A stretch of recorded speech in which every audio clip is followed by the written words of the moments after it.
రాత్రి నుంచి హైదరాబాద్లో ఓ హైడ్రామా నడిచిందన్నారు బీఆర్ఎస్ నేత ఆర్ఎస్ ప్రవీణ్ కుమార్. మంత్రి కొండా సురేఖ ఇంటి ముందు పోలీసులు ఎందుకు అచేతనంగా నిలబడ్డారని ప్రశ్నించారు.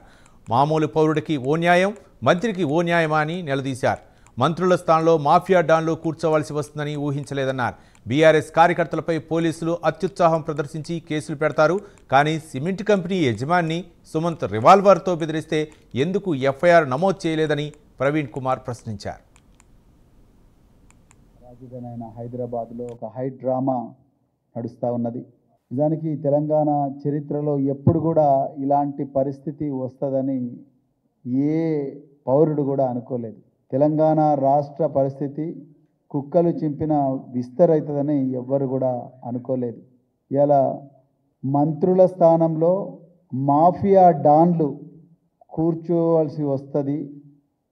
మనం ఓట్లేస్తే మన జీవితాలు బాగుపడతాయని ప్రజలు అనుకున్నారు తప్ప మాఫియా డాన్లు మంత్రులయ్యి వాళ్ళ దుకాణాలు ఓపెన్ చేసుకొని ప్రజల జీవితాలతో ఆడుకుంటారు అని చెప్పేసి ఎప్పుడు కూడా ఈ తెలంగాణ ప్రజలు అనుకోలే. మామూలు పౌరుడికి ఒక న్యాయం, ఒక మంత్రికి ఒక న్యాయం ఉంటుందా? ఈయన హైదరాబాద్ గెస్ట్ హౌస్లో తీసుకొచ్చి ఆ సుమంత్ అనే వ్యక్తి ఇతని మీద ఒక రివాల్వర్ పెట్టి ఇతన్ని ఇచ్చేస్తే ఇంతవరకు ఎఫ్ఐఆర్ కాలేదు.